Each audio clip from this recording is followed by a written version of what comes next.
नमस्कार, आप देख रहे हैं हमारा यूट्यूब चैनल एग्रीकल्चर पाठशाला, जिसमें हम कर रहे हैं एक कम्पिटिटिव बुक ऑफ एग्रीकल्चर का रिवीजन, जिसमें आज एग्रोनॉमी की पहली इकाई है। तो आइए शुरू करते हैं कि एग्रोनॉमी यानी कि सस्य विज्ञान, जो एक ग्रीक भाषा का शब्द है। ग्रीक भाषा का शब्द है जो एग्रोस यानी कि खेत और नोमोस यानी कि प्रबंध।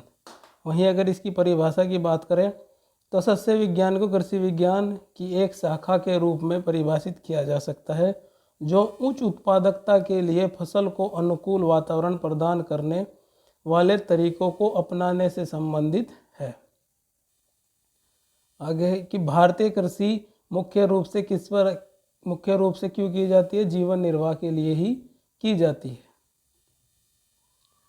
आगे पीट्रो डे क्रेसेंजी जो है ये, इन्होंने अब पहली बार अपनी पुस्तक, यानी इनकी जो पुस्तक का नाम था वो क्या था? ओपस रूरालियम कामोडर्मा में एग्रोनॉमी से संबंधित कई साहित्य एकत्रित किए हैं। इसी कारण जो है इन्हें एग्रोनॉमी के जनक भी कहा जाता है। वॉन हेल्मोट ने यह निष्कर्ष निकाला कि वनस्पति का मुख्य तत्व क्या है? पानी है। इसके बाद जैथरो टुल ने अपनी एक पुस्तक लिखी जिसका नाम क्या था? Horse hoeing husbandry. इसमें इन्होंने जो है दो शब्द दिए, जीरो टिलेज व वीड शब्द दिए। इसी कारण इन्हें जो फादर ऑफ टिलेज भी कहा जाता है। नेक्स्ट है ये ऑर्थर यंग ने जो पोल्ट्री डक या कूड़े बारूद जैसी कई सामग्रियों को लगाकर फसलों की पैदावार बढ़ाने के लिए एक पोट कल्चर, इसमें क्वेश्चन आता है कि पोट कल्चर किसकी देन है? ऑर्थर यंग की देन है। ठीक है जी। इनकी एक पुस्तक थी, इन्होंने जो 46 संस्करण इसके लिखे थे, उसका नाम था एनाल्स ऑफ एग्रीकल्चर। इसके बाद खेती के सही मायने में वैज्ञानिक दृष्टिकोण की शुरुआत किसने की थी? 1840 में जस्टिस वॉन लेबिंग ने जो है इसकी शुरुआत की थी। नेक्स्ट है महत्वपूर्ण अवधारणाएं जो एग्रोनॉमी से रिलेटेड है। इसमें पहले है कि लीफ एरिया इंडेक्स। तो लीफ एरिया इंडेक्स जो है किसने दिया था? वाटसन ने दिया था। कब? 1948 में। ये जो लीफ एरिया इंडेक्स होता है, इसमें कुल पत्ती का क्षेत्रफल बटे ग्राउंड एरिया, इसके बाद नेक्स्ट है कि भूमि समतुल्य अनुपात यानी कि लैंड इक्विवेलेंट रेशो। ये क्या होता है? कि इसका अर्थ होता है कि एकमात्र फसल के द्वारा धारण क्षेत्र से उत्पादित उपज एवं इंटरक्रॉपिंग में प्राप्त उपज के अनुपात को क्या कहते हैं? लैंड इक्विवेलेंट रेशो कहते हैं। इंटरक्रॉपिंग आपको पता है कि जब दो या दो से अधिक फसलों को किस में बोया जाता है? लाइनों में बोया जाता है, वो इंटरक्रॉपिंग कहलाती है। नेक्स्ट है कि ग्रोविंग डिग्री डेज में कैसे निकाला जाता है? यानी maximum temperature minus minimum temperature बटे 2 माइनस बेस टेम्परेचर से निकाला जाता है। नेक्स्ट है कि यह फसल विकास निर्धारण का मौसम आधारित सूचकांक है, अथवा यह एक तापमान निर्देशिका है जिसका उपयोग फसल की परिपक्वता की अवधि का अनुमान लगाने के लिए किया जाता है। यानी कि जो ग्रोस डिग्री डेज है इसके बारे में। इसके बाद यह फसलों में कीट पेस्ट के प्रकोप की भविष्यवाणी बताने में भी क्या होता है? सक्षम होता है। और इसकी जो इकाई होती है वह कौन सी है? थर्मल यूनिट जो है इसकी इकाई को कहा जाता है। प्रमुख फसलों की जो ग्रोविंग डिग्री डेज जो होते हैं, जैसे कि गेहूं का जो कितना होता है? 2100 से 2400, धान का 1700 से 2100, मटर का 1100 से 1200। वहीं कपास की अगर बात करें, कपास की 1900 से 2500। वहीं मक्का की अगर बात करें 2200 से 2800 के बीच क्या होता है? ग्रोस डिग्री डेज होता है। वहीं बेस टेम्परेचर की अगर बात करें कि वह न्यूनतम तापमान जिस पर पौधे क्या करते हैं? वृद्धि होना संभव नहीं होता है, वह क्या कहलाता है? बेस टेम्परेचर कहलाता है। जैसे सामान्य ठंडे मौसम में लगाई जाने वाली फसलों का कितना होता है? 5 डिग्री सेल्सियस। व गर्म जलवायु में उगाई जाने वाली का 10 डिग्री सेल्सियस बेस टेम्परेचर होता है। वहीं गेहूँ जो फसलें हैं इनका बेस टेम्परेचर 4.5 डिग्री सेल्सियस होता है या 40 डिग्री फ़ारेनहाइट होता है। वहीं धान, मक्का, ज्वार का जो बेस टेम्परेचर होता है वो 50 डिग्री फ़ारेनहाइट होता है या 10 डिग्री सेल्सियस होता है। आलू की अगर बात करें, आलू का जो बेस टेम्परेचर होता है वो 45 डिग्री फ़ारेनहाइट या 7.2 डिग्री सेल्सियस होता है। इसके बाद है क्रॉप इंटेंसिटी। क्रॉप इंटेंसिटी का बराबर क्या होता है, कुल फसली क्षेत्र बटे कुल शुद्ध बोया गया क्षेत्र गुणा 100। यानी कि एक वर्ष में जो हम किसी खेत में कितनी फसल बोते हैं और वो टोटल क्षेत्रफल कितना है। भारत की अगर वही फसल सघनता की बात करें वर्तमान में वो 152% है। नेक्स्ट है कि क्रॉप रोटेशन यानी कि फसल चक्र। फसल चक्र क्या होता है कि एक भूमि में एक निश्चित अवधि के दौरान फसल को अदल बदल कर बोना क्या कहलाता है, फसल चक्र कहलाते हैं। जैसे समझिए कि खरीफ में हमने सोयाबीन बोई, उसके बाद गेहूं बोया, उसके बाद हमने मक्का बोया, ठीक है, फिर कोई कुकर बिटेसी की फसल ले ली, तो यानी कि एक साल में लगभग 4 फसलें जब हम ले लेते हैं। इसके कुछ सिद्धांत भी जैसे कि अनाज वाली फसल के बाद दलहनी फसलों को बोना, यह क्या करता है, मिट्टी की उर्वरता को बनाने में सहायक होता है। यह मिट्टी को कटाव को भी रोकता है जिससे नमी संरक्षण बना रहता है। हानिकारक रोगजन को, कीटों, नेमेटोड्स और खरपतवार के होने वाले नुकसानों को जो कि विशेष फसल से जुड़े होते हैं उन्हें रोकने का भी कार्य फसल चक्र के द्वारा हम कर सकते हैं। नेक्स्ट है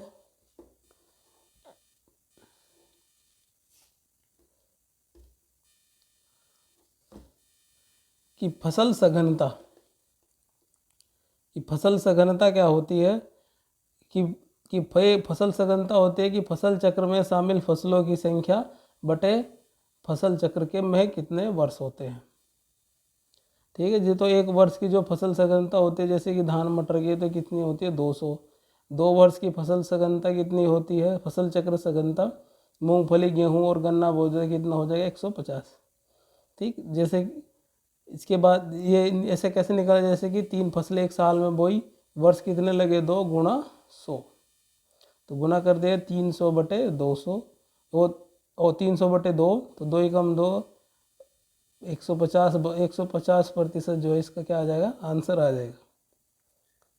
इसी प्रकार है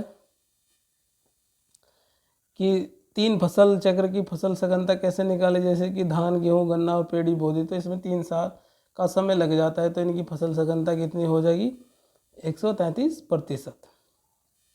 इसके बाद है क्रॉपिंग सिस्टम।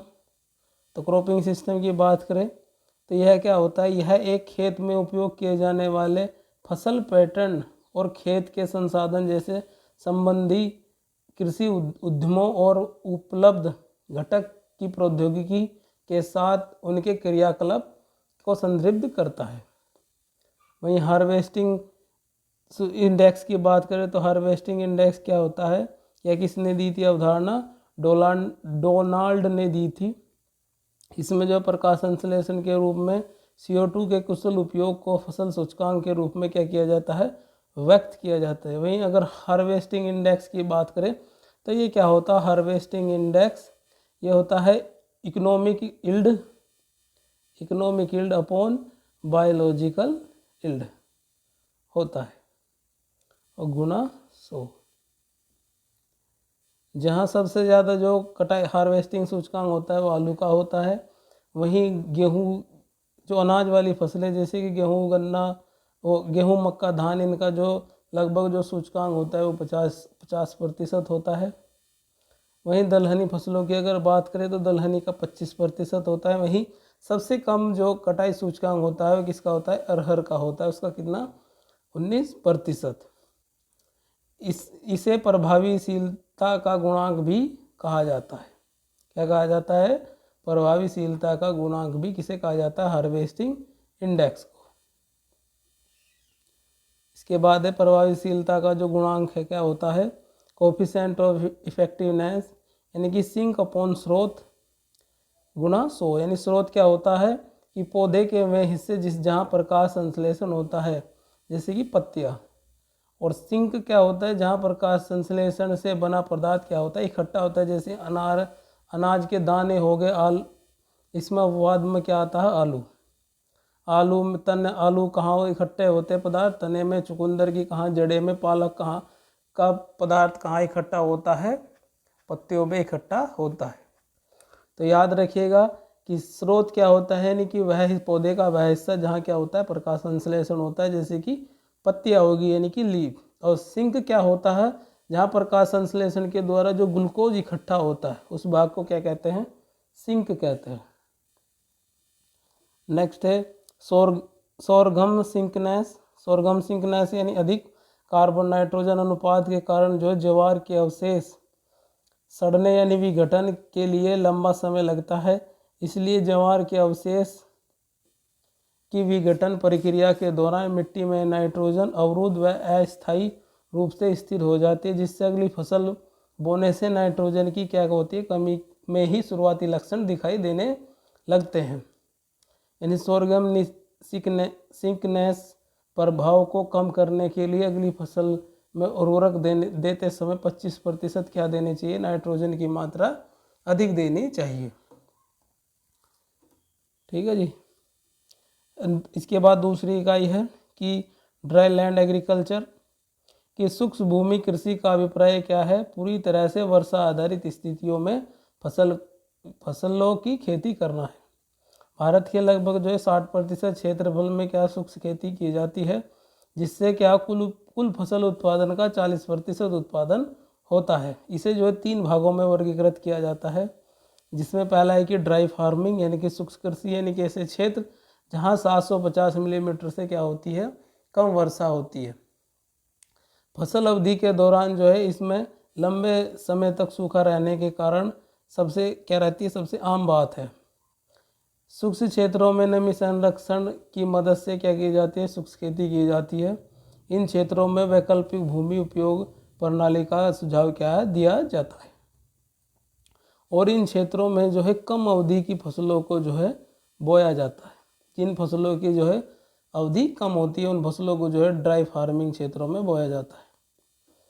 नेक्स्ट है dry land farming. Dry land farming यानी कि वे क्षेत्र जहाँ 750 से अधिक और 1150 मिलीमीटर से कम क्या होती है? वर्षा होती है।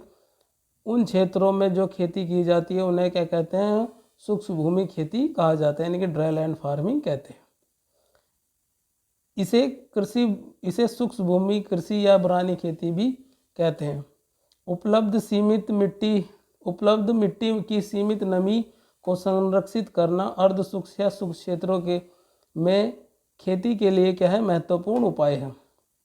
केवल काली मिट्टी में विशेष रूप से जल निकास की आवश्यकता हो सकती है। इसके बाद नेक्स्ट है कि रेनफेड फार्मिंग यानी कि वर्षा आधारित खेती, यानी ऐसे क्षेत्र जहाँ 1150 मिलीमीटर से क्या होती है? अधिक वर्षा होती है। इसे क्या कहा जाता है? वर्षा आधारित खेती कहा जाता है। यह खेती कैसी होती है? आर्द्र क्षेत्रों में की जाती है। इन क्षेत्रों में जो लंबी अवधि की फसलों को जो है हम बोते हैं।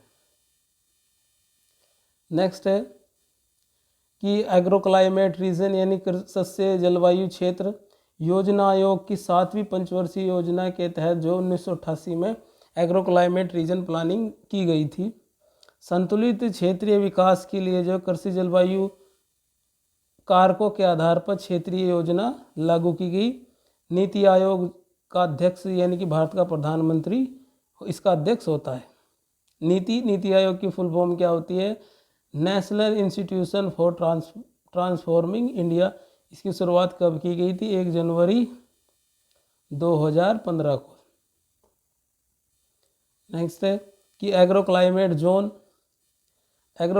जोन किसके आधार पर किया गया है? यानी कृषि जलवायु खंडों को कृषि की विशेषताएं जैसे कि वर्षा, तापमान, मिट्टी, स्थलाकृति, जल संसाधन, फसल प्रणाली, समरूपता के मापदंडों के आधार पर क्या किया गया है? वर्गीकृत किया गया है। योजना आयोग के आधार पर कितने एग्रोक्लाइमेट जोन है? 15। जबकि वहीं ICAR के NRP प्रोजेक्ट के अनुसार कितने हैं एग्रोक्लाइमेट जोन? 131 है। इसके बाद है कि एग्रो इकोलॉजिकल क्षेत्र यानी एग्रो क्लाइमेट रीजन से ही जुड़ा हुआ है। लैंड यूनिट भी होता है। NBSSLUP के अनुसार यानी कि नेशनल ब्यूरो सोइल सर्वे लैंड यूज प्लानिंग के अनुसार जो है भारत में कितने एग्रो इकोलॉजिकल जोन है, कितने हैं 20। वहीं ICR के अनुसार कितने हैं 8 क्षेत्र है। इसके बाद है सूखा। सूखा क्या होता है कि एक वर्ष में किसी क्षेत्र में होने वाली सामान्य वर्षा 75% से कम होती है तो वो क्या क्या कहा जाता है, सूखा कहा जाता है। तथा जब वर्षा की कमी सामान्य से 50% अधिक हो जाती है तो उसे गंभीर सूखा कहा जाता है। इसके बाद है नमी उपलब्ध सूचकांक यानी मॉइस्चर अवेलेबल इंडेक्स। यह इसी अवधि में संभावित वाष्पीकरण के 50% संभावना स्तर पर वर्षा के बीच का अनुपात होता है। नेक्स्ट है वाष्पोत्सर्जन। वाष्पोत्सर्जन क्या होता है कि पौधे के वायवीय भागों से जल की हानि होना क्या कहलाता है, वाष्पोत्सर्जन कहलाता है। यानी सूक्ष्म यानी कृषि में मृदा नमी में सबसे सीमित कारक है।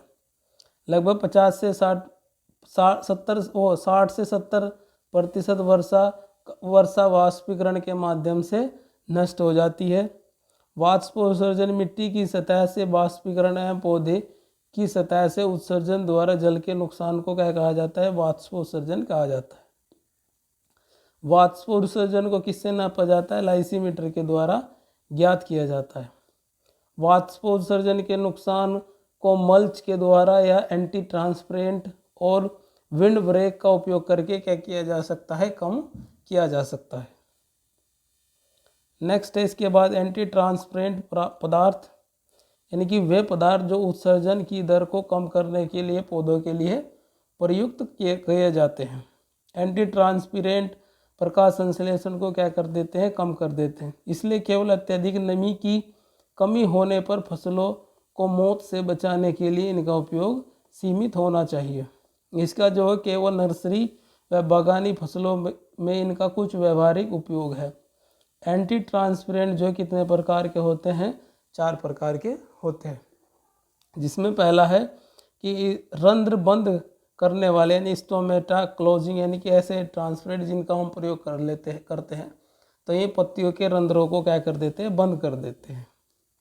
जिसमें उदाहरण है कि फिनाइल मर्क्यूरिक एसिटेट या कम मात्रा में एट्राजीन या CO2 भी क्या है, प्रभावी स्टोमेल क्लोजिंग एंटी ट्रांसपेरेंट है।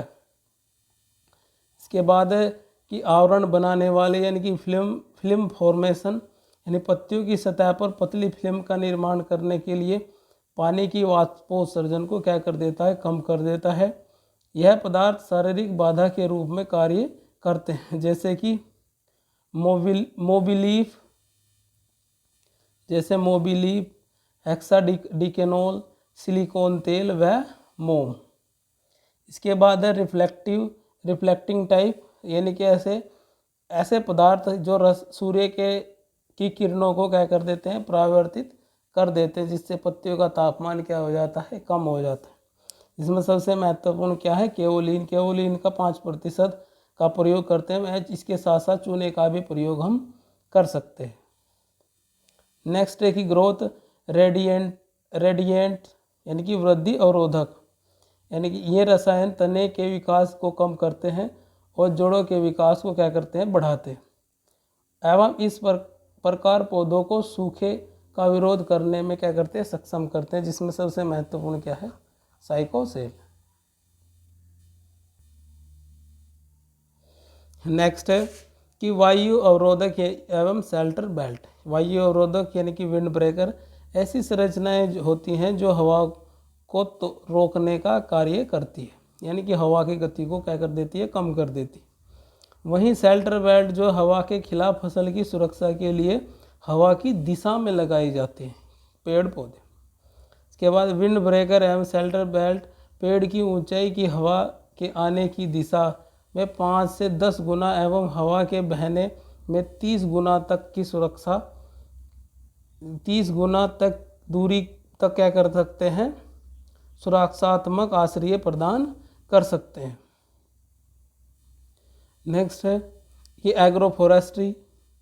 ये कृषि वानिकी एक स्थायी भूमि प्रबंधन प्रणाली है जो भूमि के उपयोग को क्या कर देती है, बढ़ाती है एवं फसलों फलों एवं वन पौधों व जानवरों के उत्पादन को जोड़ती है। इसे वृक्ष फसल रोपण प्रणाली के रूप में भी क्या किया जाता है, जाना जाता है। वहीं अगर इसके घटक की बात करें, जिसमें पहला घटक है एग्री सिल्वीकल्चर। एग्री सिल्वीकल्चर में मतलब है कि वनों के साथ साथ क्या करते हैं, हम कृषि फसलों को भी अपनाते हैं। इसके बाद है सिल्वी पास्चुरल सिस्टम, यानी कि वनों की लकड़ी के साथ साथ पालतू पशुओं का लालन पालन के लिए भी चारागाह का भी क्या करते हैं, हम प्रबंध करते हैं।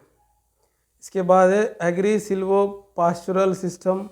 इस सिस्टम में क्या किया जाता है कि कृषि फसलों के साथ वन भी और चारागाह का भी प्रबंध किया जाता है। नेक्स्ट है कि agri horti silviculture system. Agri horticulture system का मतलब कृषि फसलों और बागान और सिल्वीकल्चर की यानी वन वृक्षों को भी क्या करते हैं, उगाते हैं। जैसे कि खेत में के किनारों पर क्या उगा लिया हमने, वन उगा लिए और बीच में हमने फल वृक्ष लगा दिए और फल वृक्षों के बीच में क्या बो दी हमने, फसलों को बो दिया। नेक्स्ट है कि मिट्टी संरक्षण या सॉइल कंजर्वेशन के उपाय। पहले सॉइल कंजर्वेशन के उपाय, जिसमें पहला है एग्रोनॉमिक मेजरमेंट यानी कृषि संबंधित उपाय। ये उन क्षेत्रों में अपनाए जाते हैं जहाँ 2% से ढाल कम होता है और जहाँ कटाव की ज़्यादा गंभीर समस्या नहीं होती है। जैसे कंटूर कल्टीवेशन हो गया, टिलेज हो गया, मल्चिंग हो गया, स्ट्रिप क्रॉपिंग हो गई। ये कैसी संबंधित क्रियाएं हैं, कृषि संबंधित क्रियाएं हैं। जिसमें पहला है कि कंटूर कल्टीवेशन यानी ढलान के विपरीत फसलों की बुआई करना क्या कहलाता है, कंटूर कल्टीवेशन कहलाता है। जैसे कि अगर ढाल इस ओर है तो हम फसलों की बुआई कैसे करेंगे, ढाल के विपरीत। यह मिट्टी और मिट्टी की उर्वरता और नमी के संरक्षण करता है। इसके बाद मल्च जो है वाष्पीकरण को कम करने और मिट्टी के पानी में सुधार करने के लिए मिट्टी की सतह पर लागू किए जाने वाली कोई सामग्री होती है। जैसे कि फसल अवशेष हो गए, पत्ते हो गए, खाद होगी, पॉलीथीन की फिल्म्स होगी। इनका प्रयोग जो है मृदा में नमी संरक्षण के लिए हम करते हैं। इसके बाद स्ट्रिप क्रॉपिंग क्या होती है कि जब मृदा संरक्षण को रोकने के लिए क्या करते हैं कि 2 या 2 से अधिक फसलों को कहीं में लगाया जाता है, पंक्तियों में लगाया जाता है। एक फसल जो है हम अनाज की ले लेते हैं और दूसरी फसल किसकी, दलहन फसल ले लेते हैं। नेक्स्ट है कि मैकेनिकल मेजर यानी कि यांत्रिक उपाय। कृषि संबंधित उपाय के पूरक के लिए अपनाया जाता है जब भूमि का ढलान कितना होता है, 2% से अधिक होता है। जिसमें कंटूर बडिंग में क्या होता है कि जब भूमि का ढलान कितना हो, 6% हो, ठीक है, और उस भूमि में जो है उच्च रिसाव या पारगम्यता वाले शुष्क और अर्धशुष्क क्षेत्रों में यह अपनाया जाता है। इसके बाद है ग्रेडेड बंद या ग्रेडेड मेड। ये जो है जहाँ 800 मिलीमीटर से अधिक वर्षा होती है उन क्षेत्रों में अपनाया जाता है और जहाँ ढलान कितना होता है, 2 से 10% होता है। नेक्स्ट है सब सॉइलिंग कि सब सॉइलर के द्वारा जो है 30 से 60 सेंटीमीटर गहरी और 90 से 180 सेंटीमीटर के अंतराल पर क्या किया जाता है, जो नीचे की सब सॉइल होती है उसे तोड़ दिया जाता है। जिसमें अधिकतर किस हल का प्रयोग किया जाता है, चिलेज हल का प्रयोग किया जाता है। नेक्स्ट है कि ब्रॉड बेड एंड फ्रो प्रणाली। गहरी काली मिट्टी में जो है वर्षा जल के प्रबंध के लिए क्या है, BBF जो है उपयुक्त है। जहां मानसून अवधि के दौरान सतह जल निकास की क्या होती है, एक समस्या होती है। यह जो है मृदा में सोयाबीन एवं मूंगफली की फसलें ही उगाई जाती है। नेक्स्ट है जिंग ट्रेसिंग जो है कहाँ बनाई जाती है, जहाँ ढलान 3 से 10% होता है। इसके बाद आता है बैच ट्रेसिंग वहाँ अपनाई जाती है जहाँ ढलान कितना होता है, 16 से 33% होता है। इसके बाद है वनस्पतिक बाधाएं, यानी कि ये पास में लगाए गए बागान हैं। आमतौर पर कटाव नियंत्रण के लिए घास या झाड़ियों की कुछ पंक्तियां समुच्चय के साथ साथ उगाई जाती है, जैसे कि खस घास हो गए। इसके बाद है लंबवत खाई, कुछ अंतराल पर ढलान के विपरीत जो संकीर्ण खाइयों को खोदना है और खाइयों में पुआल या फसल के अवशेषों को रखना है। यह ज़्यादातर कहाँ अपनाई जाती है, कॉफ़ी बागानों में अपनाई जाती है। तो ये थे आज के का रिवीजन। तो इस बुक का रिवीजन करने के लिए हमारे चैनल को सब्सक्राइब करते रहिएगा। धन्यवाद। और वहीं जो है हमने एक टेस्ट सीरीज़ भी शुरुआत की है। हमारी इस टेस्ट सीरीज़ से जुड़ने के लिए हमारे चैनल को सब्सक्राइब करें और ज़्यादा वीडियो को जो है ज़्यादा से ज़्यादा शेयर करें। धन्यवाद।